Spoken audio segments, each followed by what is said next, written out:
तो देखिए फ्रिक्शन क्या होता है, friction is a force which opposes the relative motion between two bodies। दो बॉडीज के बीच में अगर रिलेटिव मोशन हो रहा हो और ये दोनों आपस में दो बॉडीज क्या हो, कांटेक्ट में हो, तो उस कांटेक्ट के कारण वहां पर एक फ्रिक्शन एक्ट होने लग जाता है, एक ऐसा फोर्स एक्ट होने लग जाता है जो कि बॉडीज के रिलेटिव मोशन को रोकने की कोशिश करता है।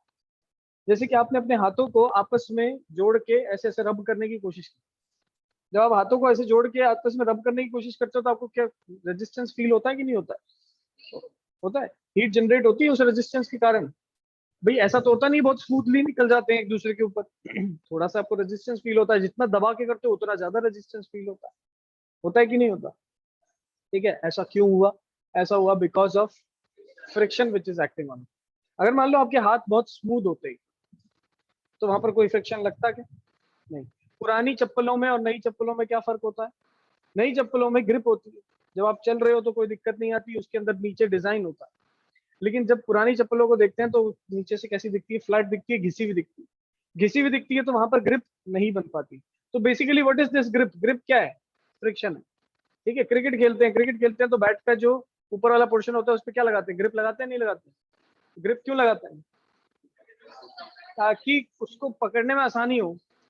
पूरा वुडन का होगा तो हाथ से फिसलने के चांस रहेंगे, ढंग से खेल नहीं पाएंगे। ठीक है, उस पर ग्रिप अच्छी बनी रहे इसके लिए हम क्या करते हैं, उस पर एक रबर की ग्रिप को लपेट देते हैं, जिसके कारण क्या होता है, हमारे हाथों के बीच में फ्रिक्शन अच्छा क्रिएट हो जाता है। फ्रिक्शन अच्छा क्रिएट होता है जिसके कारण अपन खेल अच्छा सकते हैं। अरे बात समझ में? ठीक है ना? मान लो टायर्स की बात करते हैं, बारिश हो रही है, ठीक है, बारिश हो रही है, बारिश के अंदर नए टायर्स हो चाहे पुराने टायर्स हो, सब बराबर हो जाता है कि नहीं हो जाता? ठीक है, आप चाहे कितनी स्पीड में चल रहे हो, बारिश अगर रोड पे हो रही है और रोड गीली है तो आपको ब्रेक लगाने में दिक्कत होती है। ऐसा क्यों? ऐसा बिकॉज ऑफ फ्रिक्शन। वहां पर फ्रिक्शन कम हो जाता है बारिश के कारण। क्यों कम हो जाता है? क्योंकि बारिश की जो आपकी रोड की जो रफनेस थी, अब पानी ने उस रफनेस को क्या कर दिया? कम कर दिया। ठीक है, पानी की वजह से वो रफनेस जो रोड की थी वो क्या हो चुकी है? कम हो चुकी है, जिसके कारण अब आपके टायर और रोड के बीच में जो फ्रिक्शन फोर्स लग रहा है वो क्या लग रहा है? कम लग रहा है। तो बेसिकली हमें यहाँ इन सभी एग्जांपल से एक चीज समझ में आती है कि फ्रिक्शन फोर्स डिपेंड किस पे करता है? फ्रिक्शन फोर्स डिपेंड करता है बॉडी की रफनेस पे, सरफेस की रफनेस पे। जितना ज्यादा सरफेस रफ होगा उतना ही ज्यादा वहां पर फ्रिक्शन एक्ट करेगा। तो आप लोगों ने कभी सैंड पेपर को देखा है? तो सैंड पेपर तो बहुत ज्यादा रफ होता है, ठीक है, तो वहां पर फ्रिक्शन उतना ही ज्यादा लगता है। कभी सैंड पेपर पे अपने हाथ को ऐसे मूव करने की कोशिश करना, नहीं होता। नहीं होता ना, कभी किया है ऐसा? ठीक है, नहीं होता है। क्यों नहीं होता है? क्योंकि वो बहुत ज्यादा रफ है। बहुत ज्यादा रफ है तो वहां पर फ्रिक्शन भी उतना ही ज्यादा डेवलप होता है। यस और नो? ठीक है, तो ये हमारे पास एक सिंपल सीधी सी बात है। फ्रिक्शन कहीं पे एक्ट करेगा तो उसके लिए कंडीशन क्या होनी चाहिए? सबसे पहली कंडीशन, दो बॉडीज के बीच में कांटेक्ट होना चाहिए। क्या होना चाहिए? तो अपन सबसे पहले बात करेंगे फ्रिक्शन कहाँ एक्ट करेगा। तो फ्रिक्शन ऐसी जगह एक्ट करेगा जहां दो बॉडीज के बीच में क्या है? कांटेक्ट। दूसरी चीज, फ्रिक्शन ऐसे सरफेस पे एक्ट करेगा जहां पर सरफेस स्मूथ हो कि रफ हो? रफ हो। जहां पर जितना ज्यादा रफ सरफेस होगा उतना ही ज्यादा फ्रिक्शन एक्ट करेगा। तो मैं बोल दूंगा कि सरफेस शुड बी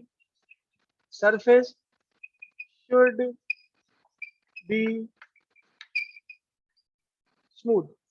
सरफेस कैसा होना चाहिए? स्मूथ होना चाहिए। शुड भी क्यों लिखे अपन? मस्ट लिखे, होना ही चाहिए।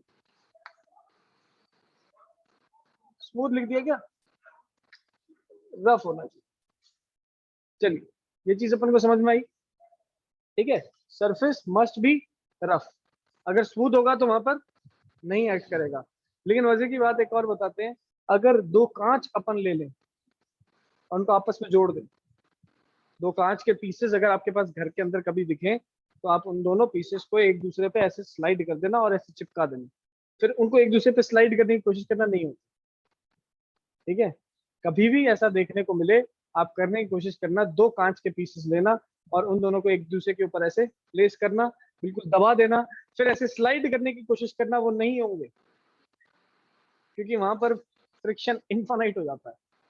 मतलब जितना ज्यादा स्मूथ सरफेस होता है उस पर भी फ्रिक्शन लगता है, लेकिन उसका कारण कुछ और है। उसका कारण पार्शियल वैक्यूम होता है, ठीक है, एंड प्रेशर होता है।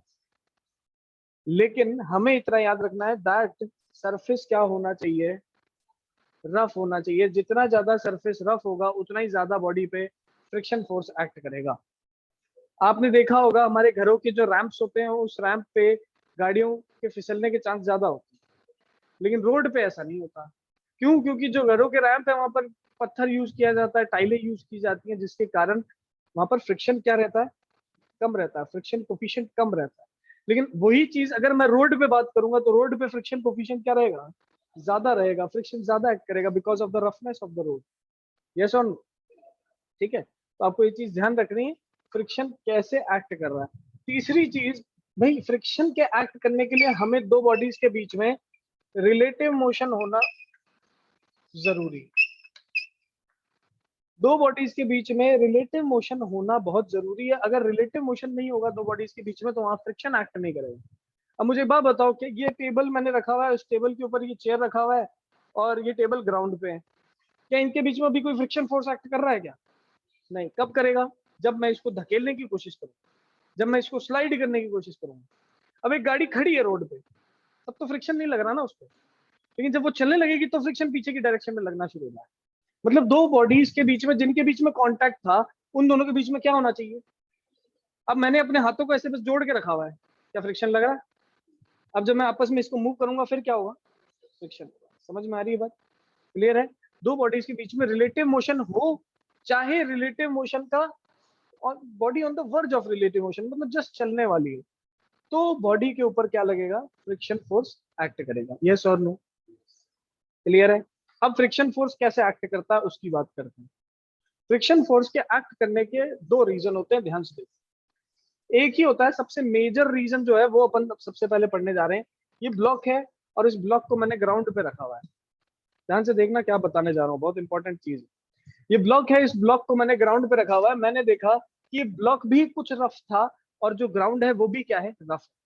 आप अपने उंगलियों को माइक्रोस्कोपिक लेवल पे जाके देखोगे, ध्यान से सुनो, आप अपने उंगलियों को माइक्रोस्कोपिक लेवल पे जाके देखोगे तो आपको प्लेन नहीं दिखेगी, आपको ऐसे अंडुलेशंस दिखेंगे। दिखेंगे कि नहीं? दिखेंगे कि नहीं दिखेंगे? ठीक है। जब मैं कॉलेज में था तो मैं हमारे कॉलेज से एक ट्रिप लेके गए थे हम लोगों को आईआईटी कानपुर। ठीक है, और वहां पर एक सर थे जिन्होंने मैकेनिक्स के लेक्चर्स लिए थे। 5 दिन का हमारा टेक्निकल फेस्टिवल वहां पर हमने अटेंड किया था। और उस टेक्निकल फेस्टिवल में पॉम्पी सर नाम के, ठीक है, पॉम्पी सर नाम से मैकेनिक्स पढ़ाते थे आईआईटी कानपुर के अंदर, फिजिक्स डिपार्टमेंट के अंदर। तो वो जो सर थे उन्होंने हमें बताया था कि जब भी फिजिक्स के अंदर आपको फ्रिक्शन की बात करनी हो और फ्रिक्शन की डायरेक्शन को देखना हो तो आप कभी भी है ना मोशन को मत देखना। आप कभी भी मोशन को मत देखना, आप तो यहाँ पर मौजूद जो अंडुलेशन है ना उन अंडुलेशन को बना लेना। हम जानते हैं माइक्रोस्कोपिक लेवल पे किसी भी सरफेस को देखूंगा तो वो मुझे ऐसे खुरदुरा दिखेगा, ऐसे रफ दिखेगा, दिखेगा कि नहीं? अब मैं क्या करता हूँ, इस माइक्रोस्कोपिक लेवल पे यहाँ जाता हूँ, मैं देखता हूँ यहाँ पर दोनों के बीच में कॉन्टैक्ट था, दो था कि नहीं था? यस और नो? तो दोनों के बीच में कांटेक्ट था, यहाँ पर ऊपर एम मास जो है यहाँ पे भी कांटेक्ट है, सॉरी ये वाला इसका भी सरफेस है और ग्राउंड जो है उसका भी सरफेस है, दोनों आपस में किस में है? कांटेक्ट में। अब ध्यान से देखिए, ये जो एम मास का ऑब्जेक्ट था उसका सरफेस अगर देखा जाए तो कुछ ऐसा दिखा। कैसा दिखा? रफ दिखा। दिखा कि नहीं? एंड सिमिलरली जो ग्राउंड होगा उसका सरफेस भी कुछ ऐसा रफ दिख रहा होगा मुझे। दोनों रफ रफ सरफेस थे, एक के ऊपर एक मैंने प्लेस कर रखे थे, तो ये अंड्यूलेशंस जो है इनके, ये आपस में क्या हो गए? ऐसे इंटरलॉक हो गए। क्या हो गए? इंटरलॉक हो गए कि नहीं हो गए? आप खुद सोचो, इसका सरफेस भी रफ, नीचे ग्राउंड का सरफेस भी रफ, और ये आपस में क्या हो गए? इंटरलॉक हो गए। अब इंटरलॉक हुए, मैंने क्या किया? ऊपर वाले ऑब्जेक्ट पे आगे फोर्स लगाना शुरू किया। ध्यान से समझना फ्रिक्शन की बात करने कैसे होगा। ऊपर वाले ऑब्जेक्ट पे एफ फोर्स लगाना शुरू किया, तो ये एफ फोर्स लगाने की वजह से ऑब्जेक्ट कहाँ जाएगा? आगे जाएगा कि नहीं? यस और नो? कहां जाने की कोशिश करेगा? आगे। जब ये आगे जाने की कोशिश करेगा, देखिए नीचे अंडुलेशंस जो है वो फंसे हुए हैं आपस में। ब्लॉक चाहता है आगे जाऊं, नीचे अंडुलेशंस फंसे हुए हैं, तो ये ग्राउंड को भी क्या करेगा? आगे धकेलेगा। धकेलेगा कि नहीं? अब खुद सोचो, ये अंडुलेशन जैसे फंसे हुए हैं, मैंने ऊपर वाले ऑब्जेक्ट को अगर आगे भेजा तो ये ग्राउंड को भी तो आगे लेके जा रहा है। दैट मीन्स इस फोर्स को लगाने की वजह से जब ब्लॉक आगे जाने लगेगा तो ग्राउंड को भी आगे पुश करने की कोशिश करेगा। हम जानते हैं एवरी एक्शन हैज एन, इसका मतलब जो फोर्स आगे लगा उतना ही फोर्स कहां लगना चाहिए? पीछे भी लगना चाहिए। दैट मीन्स जितना फोर्स इस पे आगे लगा उतना ही फोर्स पीछे लगेगा, और ये जो ब्लॉक है ये फ्रिक्शन को कहाँ एक्सपीरियंस करेगा, पीछे एक्सपीरियंस करेगा। अब आप खुद सोचो, बॉडी आगे चल रही है, फ्रिक्शन कहाँ लग रहा है, पीछे। क्या रीजन है उसका, क्यों, क्योंकि बॉडी जब आगे चलेगी तो ग्राउंड को कहाँ धकेलेगी, आगे, बदले में फ्रिक्शन उस पर कहाँ लगेगा, पीछे। किसका रिजल्ट है ये, एक्शन रिएक्शन पेयर, न्यूटन के थर्ड लॉ। समझ में आ रही है बात। तो जब भी फ्रिक्शन की डायरेक्शन देखनी होगी हम क्या करेंगे, जब भी फ्रिक्शन की डायरेक्शन देखनी है हम इस तरीके से अंडुलेशंस को ड्रॉ कर लेंगे, हम इस तरीके से गड्ढों को ड्रॉ कर लेंगे। यहाँ पर दोनों के सरफेसेस पे गड्ढे थे जो आपस में क्या कर गए, फंस गए। अब जो एक ऑब्जेक्ट मूव करेगा तो दूसरे को ले जाने की कोशिश करेगा, बदले में दूसरा पीछे पे फोर्स लगा देगा। यस और no, this is the mechanism of friction. ये फ्रिक्शन का मैकेनिज्म है। आप लोगों के ग्रुप पे है ना, ग्रुप नहीं बोल रहा हूँ मैं, आज मैसेज भी कर दूंगा ग्रुप पे, एनएलएम तक के नोट्स आपके ड्राइव पे जा चुके हैं, ठीक है। एनएलएम और वर्क फॉर एनर्जी के भी जा चुके हैं इसके अगले चैप्टर के लिए। तो आप ड्राइव पे जो मास्टर लिंक है वहां से चेक कर लेना, सारे नोट्स मिल जाएंगे। अब देखो ध्यान से, हमने क्या देखा, हमने देखा कि यार एम मास के ऑब्जेक्ट को हमने आगे पुश करने की कोशिश की। जब इसको आगे पुश करते हैं तो क्योंकि ये ग्राउंड के साथ अंडुलेशन फंसा के बैठा है तो ये ग्राउंड को आगे पुश करेगा, बदले में ग्राउंड इसको कहाँ पुश करेगा। समझ में आ रही है बात सबको, यस और नो। चलिए ऑनलाइन बताइए हैंड रेज करके। 7 सर, 1 2 3 4 5, हाँ ठीक है 6। ऑनलाइन बताइए सभी, हैंड रेज करो। इधर सबको क्लियर है, ठीक है। तो हमारे पास फ्रिक्शन की कंडीशंस पहले पता होनी चाहिए कि फ्रिक्शन लगता कैसे है, फिर हमें ये पता होना चाहिए कि यार फ्रिक्शन लग रहा है तो उसके पीछे मैकेनिज्म क्या है, ऐसा क्या हो रहा है यहाँ पर बॉडीज के बीच में जो फ्रिक्शन लगने पे हमें मजबूर कर रहा है। अब अगर इस संसार में कोई भी ऑब्जेक्ट हमारे पास स्मूथ होता है क्या, क्या इस संसार में कोई भी ऑब्जेक्ट स्मूथ है, परफेक्टली स्मूथ नहीं है। तो कभी भी ऐसी जगह कहीं पे भी आएगी जहां पर फ्रिक्शन लग ही नहीं रहा, कभी नहीं हो सकती। ऐसी जगह कहीं पे भी हो सकती है क्या, नहीं हो सकती। अब अपन ऐसा सोचें कि सर बारिश के दिनों में ऐसा क्या हो रहा होता है कि यहाँ पर फ्रिक्शन लगना कम हो जाता है। आप खुद सोचो, रोड कैसी है, रफ है कि नहीं, तो ऐसे रोड के एंडुलेशन है। अब बारिश हो रही है तो इन एंडुलेशन में क्या भर गया, क्या भर गया, ये पानी भर गया इनके। तो रोड कंपैरेटिवली क्या हो गई, फ्लैट हो गई। पहले कैसी दिख रही थी, रफ दिख रही, अब रोड कंपैरेटिवली कैसी दिख रही है, फ्लैटर दिख रही है। तो फ्लैटर दिख रही है तो ऑब्वियसली इस पे जब गाड़ी चलेगी तो गाड़ी चलने की वजह से क्या देखने को मिलेगा, मुझे स्मूथनेस देखने को मिलेगी, और स्मूथनेस के कारण मुझे स्किडिंग होती हुई दिखेगी। इसलिए हम बारिशों में धीरे चलाते हैं। क्यों धीरे चलाते हैं, उसका रीजन आपको समझ में आ जाना चाहिए।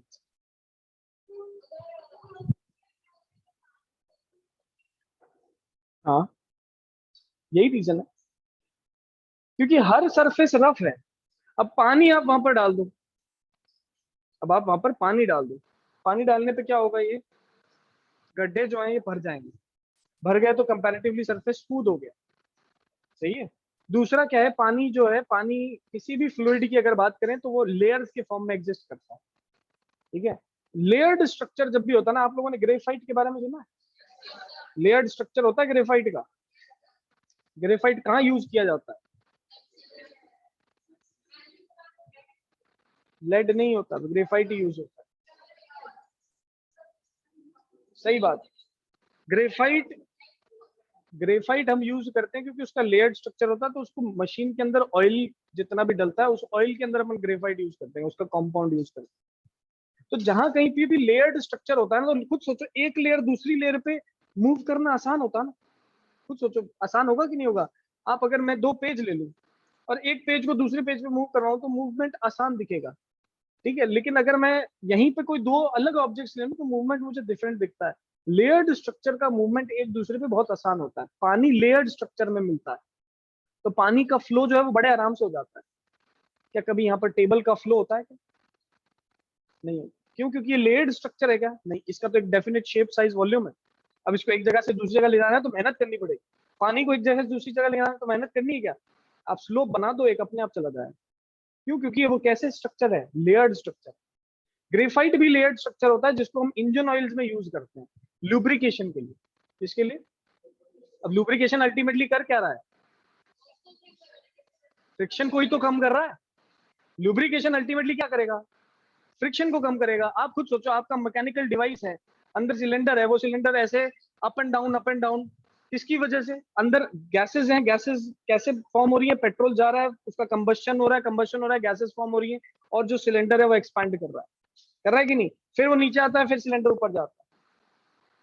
तो वहां पर एक मूवेबल पार्ट है, वो मूवेबल पार्ट कंटिन्यूअसली किसी चीज से घिसेगा तो वहां वियर एंड टियर हो सकता है ना। आपका जो मूवेबल पार्ट है वो खराब हो सकता है, और उसके बीच में फ्रिक्शन हो सकता है।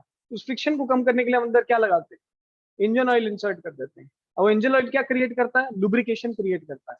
वहां पर जो मूवेबल पार्ट है उस पर फ्रिक्शन के कारण कोई डैमेज ना आ जाए, उसको कम करने के काम आता है। अरे बात समझ में, ठीक है। तो ये हमारे पास लेयर्ड स्ट्रक्चर्स का काम होता है। ऑयल का लेयर्ड स्ट्रक्चर और भी अच्छा होता है। आप पानी की जगह तेल गिरा दो और बढ़िया तरीके से फिसलो, ठीक है। कभी कोशिश कर लेना घर पे, पूरा भरोसा था वो, एक बार तो गिरेगी। हम बोरिक एसिड, हम कैरम खेलते हुए बोरिक एसिड यूज करते हैं बोरिक एसिड का पाउडर आता है, पाउडर्ड फॉर्म में बोरिक एसिड मिलता है, जिसको आप कैरम बोर्ड पे ऐसे स्प्रिंकल कर देते हो और फिर कैरम खेलते हो। खेला किसी ने कैरम, ठीक है। तो जब अपन कैरम खेलते हैं और कैरम खेल के वहां पर बोरिक एसिड अपन ने स्प्रिंकल कर दिया, तो दैट बोरिक एसिड वो कर क्या रहा है, वो यहाँ पर ये जो अंड्यूलेशंस थे बोर्ड के, उन अंड्यूलेशंस में कौन चला गया, बोरिक एसिड चला गया। उसने सरफेस को क्या बना दिया, स्मूथ बना दिया। तो फिर उसके बाद गोटियां बड़े आराम से लिया। एल्कम पाउडर भी तो करते हैं घर पे, नहीं करते भाई, बोरिक एसिड नहीं होता तो टेल्कम पाउडर ही डालते हैं उसमें, हैं। रेत मत डाल लेना, क्योंकि रेत के पार्टिकल्स बड़े होते हैं, वो इन एंडुलेशंस में जा नहीं पाएंगे। भैया एंडुलेशन माइक्रोस्कोपिक लेवल पे बहुत छोटे, नैनोमीटर वगैरह इन सब साइज के होते हैं। अब तू रेत उठा के डाल देगा ना, तो रेत बड़ी है, तो वो एंडुलेशन में पहुंचेगी नहीं, वो और रफ बना देगी सब कुछ। समझ में आ रही बात। बोरिक एसिड बहुत फाइन होता है, बोरिक एसिड का जो पाउडर है बहुत फाइन होता है, वो इन एंडुलेशन में चला जाता है और इसको स्मूथ बना देता है। अब ऑयल इसमें डाल देगा तो पर्पस ही डिफीट हो गया ना। वहां पर ऑयल अगर आप डाल दोगे तो फिर आप खेल नहीं पाओ। खेलना पर्पस है कि फ्रिक्शन कम करना पर्पस है, देख लो।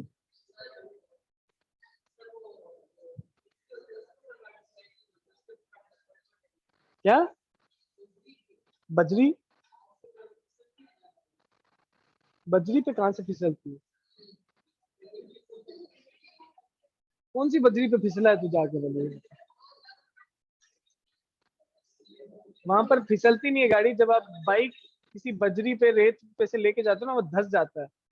जब बाइक का वेट आता है ना उस पे, तो वहां पर वो धस जाता है, मिट्टी अपनी जगह से हिल जाती है, जिससे डिसबैलेंस हो जाती है गाड़ी। अब फिसलती नहीं है गाड़ी। तो बजरी के ढेर के ऊपर से जा, जहां जहां पे पैर रखेगा वहां वहां से बजरी हटती जाएगी, पैर ऐसे धसता रहेगा अंदर, फिसलेगा थोड़ी ना।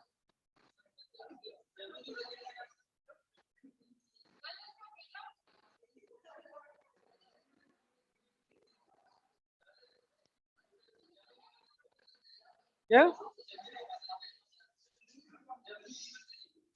जमी हुई बजरी,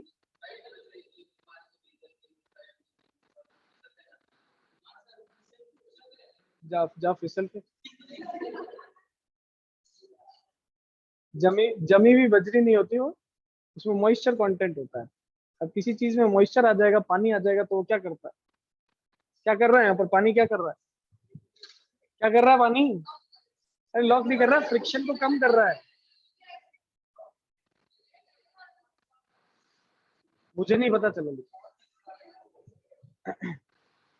चलिए, ये मेरे पास फ्रिक्शन का मैकेनिज्म आया। अब मैं बात करूंगा कि how many types of friction are there, कितने टाइप के फ्रिक्शन होते हैं हमारे पास। तो एक फ्लो चार्ट बनाएंगे अपन उसके लिए, कि जितनी भी चीजें मैं यहाँ पर बोर्ड पे लिखता हूँ, लिखते हैं कि नहीं लिखते कॉपी में, ठीक है। चेक कर सकता हूँ किसी भी समय किसी की भी कॉपी। तू लिख रहा है युवराज,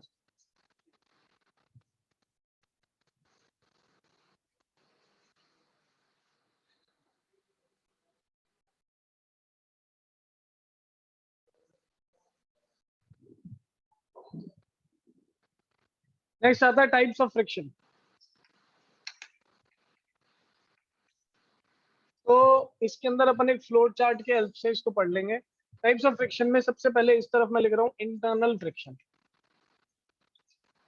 और इस तरफ मैं लिख रहा हूँ एक्सटर्नल फ्रिक्शन। नाम से पता चल रहा है इंटरनल मतलब बॉडी के अंदर, बॉडी के अंदर लगने वाला फ्रिक्शन इंटरनल, बॉडी के एक्सटर्नल मतलब बॉडी बाहर लगने वाला फ्रिक्शन को एक्सटर्नल कह देंगे। अब इंटरनल फ्रिक्शन का कोई एग्जांपल बता सकता है क्या मुझे? बॉडी के अंदर फ्रिक्शन कब लगता हुआ दिखेगा मुझे? ऑनलाइन, ऑनलाइन भी बता सकते हैं बॉडी के अंदर फ्रिक्शन कब लगता हुआ दिखेगा मुझे? हैं? क्या बोला? इंजन नहीं, एक्सटर्नल ही है वो, दो बॉडीज के बीच में लग रहा है ना इंजन में। तो बॉडी के अंदर, जैसे चौक है इसके अंदर लग रहा हो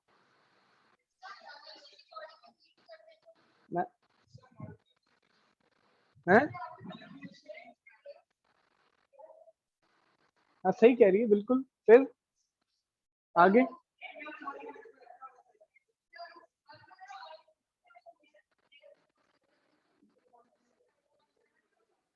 सही है, वही है, बिल्कुल सही है, परफेक्ट है।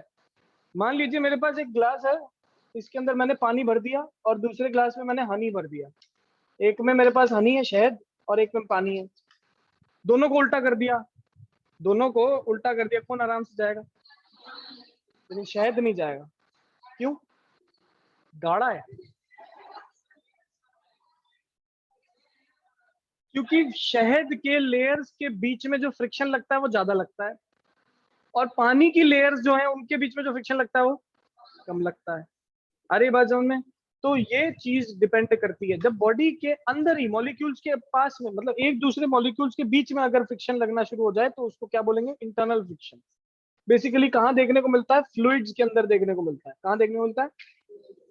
ठीक है, तो यहाँ लिख देता हूँ, इसको अपन देखते हैं कहाँ पर है, फ्लूइड्स में देखते हैं। फ्लूइड क्या होते हैं? तो फ्लूइड गैसेस भी हो सकती हैं और फ्लूइड लिक्विड्स भी हो सकते हैं, तो दोनों को ही हम फ्लूइड्स कहते हैं।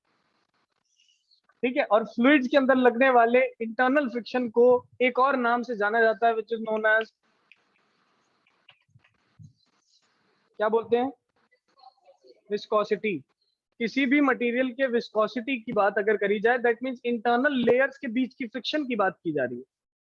ठीक है, और उसी को हम नाम क्या कहते हैं? विस्कोसिटी। ठीक है, ये पूरा का पूरा टॉपिक हम कहाँ पढ़ेंगे? तो ये फ्लूइड मैकेनिक्स में पढ़ा जाएगा। कहाँ पढ़ा जाएगा? फ्लूइड मैकेनिक्स के अंदर पढ़ा जाएगा, ये फ्लूइड में आता है।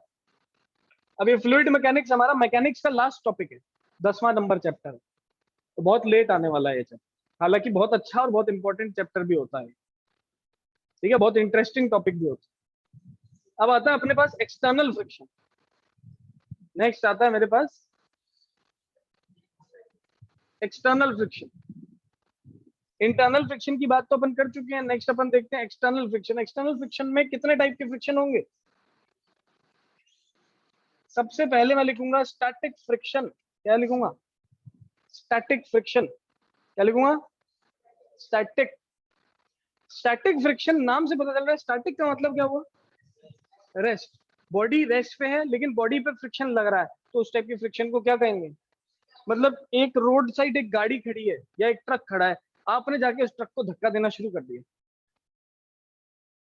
आपने जाके उस ट्रक को धक्का देना शुरू कर दिया, चलेगा क्या वो? इसका मतलब जितना फोर्स आप लगा रहे हो उतना फ्रिक्शन काउंटर कर रहा है कि नहीं कर रहा है? अरे यस और नो? तो जब आपने फ्रिक्शन, आपने जब उस ट्रक को धक्का देने की कोशिश की और वो ट्रक नहीं चला, दैट मीन जितना फोर्स आपने लगाया उतना ही फ्रिक्शन वहां पर लग गया। इसका मतलब जितना फोर्स आप लगा रहे हो फ्रिक्शन उसको काउंटरैक्ट कर रहा है। बॉडी तो रेस्ट पे है। समझ में आ रही है बात? तो इस समय पे लगने वाले फ्रिक्शन को हम क्या नाम देंगे? क्यों? क्योंकि बॉडी जिस पे आपने फोर्स लगाया वो चल तो पाई नहीं, और आपने जो फोर्स लगाया वो किसने काउंटरैक्ट कर दिया? फ्रिक्शन ने। तो that type of friction is known as static friction. समझ में आ रही है बात? इसके बाद आता है मेरे पास लिमिटिंग फ्रिक्शन। क्या आता है? लिमिटिंग। ठीक है, लिमिटिंग फ्रिक्शन का मतलब क्या होगा? ध्यान से समझना है, बहुत ही आसान चीज है, सिंपल सी चीज है। लिमिटिंग फ्रिक्शन का मतलब क्या होगा? मान लो एक गाड़ी खड़ी है, रोड साइड खराब हो गई किसी की, अब उसने क्या किया? एक रोड साइड चलते हुए आदमी को बोला कि यार धक्का दे दो, मैकेनिक तक जाना है। वो आके धक्का देना शुरू करता है, नहीं चलती। फिर उसने रोड साइड एक और आदमी खड़ा था, उसको बोला कि यार आप दोनों मिलके धक्का दे दो, क्या मैकेनिक तक लेके जाना है। उसने भी धक्का दिया, नहीं चली। लेकिन जैसे ही तीसरे आदमी को लेकर आया, धक्का लगाना शुरू किया, तो बॉडी तब भी नहीं चलती। चौथा आदमी लाता है तब चल जाती। हुआ क्या, 3 आदमी तक जितना फोर्स लग रहा था, 3 आदमी जब जितना फोर्स लग रहा था, तब तक उतना फोर्स कौन काउंटरैक्ट कर रहा था? फ्रिक्शन। लेकिन चौथा जैसे ही आदमी आ गया, तो अब जो फोर्स की वैल्यू थी बॉडी पे, वो फ्रिक्शन से क्या हो चुकी है? ज्यादा। और अब गाड़ी चलने लग गई। मतलब जो फ्रिक्शन की, कौन से फ्रिक्शन की? स्टैटिक फ्रिक्शन की मैक्सिमम वैल्यू होती है। स्टैटिक फ्रिक्शन की जो मैक्सिमम वैल्यू होती है, उसी को क्या कहते हैं? लिमिटिंग फ्रिक्शन कहते हैं। मतलब ये वो वैल्यू है फ्रिक्शन की, इससे ज्यादा अगर और फोर्स लगा दिया, बॉडी क्या करेगी? चलने लग जाएगी। जैसे आपके घर के अंदर मान लो एक फ्रिज है, आपने उसमें हल्का सा, बहुत भारी सा फ्रिज है, आपने उसको हल्का सा फोर्स लगाया, वो नहीं चला। फिर आपने थोड़ा और जोर लगाया, वो तब भी नहीं चला। फिर आप क्या करते हो? अपने किसी दोस्त को बुला लाते हो, बोलते हो दोनों मिलकर जोर लगाते हैं। हाँ, दोनों मिलकर जब उस पर फोर्स लगाते हैं, वो चलने लग जाता है। इसका मतलब फ्रिक्शन तो डिपेंड किस पे कर रहा है? कितना एक्सटर्नल फोर्स आपने लगाया। आप जितना फोर्स लगाते हो, उतना फ्रिक्शन डेवलप हो जाता है। फिर आप और फोर्स लगाते हो, और फ्रिक्शन डेवलप हो जाता है। जरूरी नहीं है कि हर समय फ्रिक्शन पूरा ही एक्ट कर रहा हो। आपने 10 न्यूटन लगाया, बॉडी पे 10 न्यूटन फोर्स फ्रिक्शन डेवलप हो गया। आपने 20 न्यूटन लगाया, आपने 20 न्यूटन फ्रिक्शन डेवलप हो गया। लेकिन बॉडी पे लग ही कितना सकता है? मैक्सिमम 25 लग सकता है। अब अगर आप 30 न्यूटन फोर्स लगाओगे, तो बॉडी पे तो मैक्सिमम कितना लग सकता है? 25। 25 से ज्यादा नहीं लग सकता। तो वो 25 जो वैल्यू है, उसको क्या कहेंगे हम? Limiting value. मतलब इतना फोर्स तो फ्रिक्शन लग सकता है, अगर इससे ज्यादा लगा दिया तो बॉडी क्या करेगी? चलने लग जाएगी। मतलब that friction which is acting on the object when it is on the verge of motion. ठीक है, जब बॉडी ऑन द वर्ज होगी, एकदम चलने वाली होगी, उस समय बॉडी पे लगने वाले फ्रिक्शन को हम क्या कहेंगे? और जैसी बॉडी चल गई, उस समय लगने वाले फ्रिक्शन को क्या कहेंगे? समझ में आ रही है बात? समझ में आ रही है बात? तो 3 तरीके से फ्रिक्शन एक्ट कर सकता है। या तो बॉडी स्टैटिक मतलब रेस्ट पे, या तो body just on the verge of motion हो, जिसको लिमिटिंग कहेंगे। और अगर बॉडी चल चुकी है, तो जो फ्रिक्शन लग रहा है, उसको क्या कहेंगे? काइनेटिक कहेंगे। 3 तरीके से फ्रिक्शन याद रहेगा आपको? यस और नो? चलिए ऑनलाइन बताइए, सबको क्लियर है कि नहीं?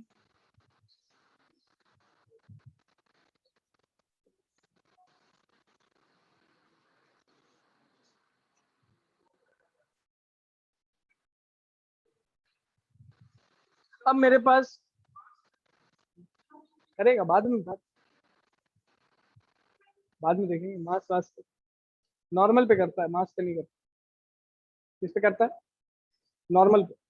Friction force depends on normal force. अच्छा, कोफिशिएंट क्या होता है? क्या वैल्यू होती है? कि हर बॉडी की सेम होती है क्या? किस पे डिपेंड करती है?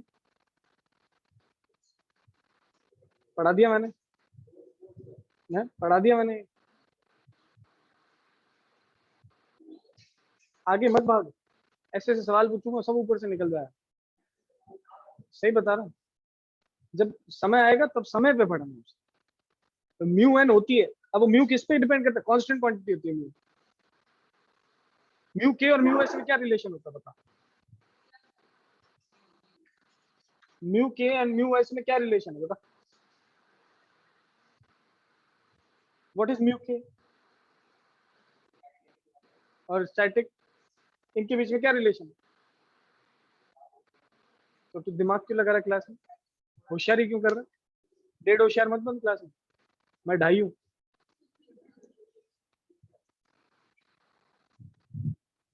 सही है। तो यहाँ पर मेरे पास 3 तरीके से अपन ने फ्रिक्शन देखा। फिर आता है मेरे पास काइनेटिक फ्रिक्शन। अब काइनेटिक फ्रिक्शन के अंदर 2 टाइप के फ्रिक्शन होते हैं। कौन कौन से? एक होता है स्लाइडिंग और एक होता है रोलिंग। Sliding and rolling. ठीक है, काइनेटिक फ्रिक्शन भी 2 तरीके से अपन को पढ़ना है। एक पढ़ना है स्लाइडिंग फ्रिक्शन, एक पढ़ना है रोलिंग फ्रिक्शन। अब यार ये ग्राउंड है, इस पे ये ऑब्जेक्ट पड़ा है, मूव करवाना शुरू कर दिया, तो यहाँ पर स्लाइडिंग हो रही है, रोलिंग हो रही है। अब रोलिंग कहाँ पर देखी जाएगी? जैसे गाड़ी का टायर है, ये ऐसे घूमता घूमता आगे जा रहा है, तो ये इस टाइप के मोशन को अपन क्या कहेंगे, ठीक है, रोलिंग मोशन। और इस रोलिंग मोशन के अंदर हमें क्या दिख रहा है कि जो फ्रिक्शन इस टाइम पे एक्ट करेगा that is known as rolling friction. Yes और नो? ठीक है, अब ये कैसे एक्ट करता है, क्या मैकेनिज्म रहता है, वो जैसे अपन इस पे चलेंगे तो अपन को पता चल जाएगा। आपको एक फ्लो चार्ट पता होना चाहिए। ये पूरा का पूरा पार्ट फ्लूइड में अपन ने पढ़ना है और ये पूरा का पूरा पार्ट हमें लॉज ऑफ मोशन में पढ़ना है। क्लियर है कि नहीं? ठीक है, आज की क्लास यहीं पे करते हैं। किसी को कोई डाउट है तो पूछ लो ऑनलाइन।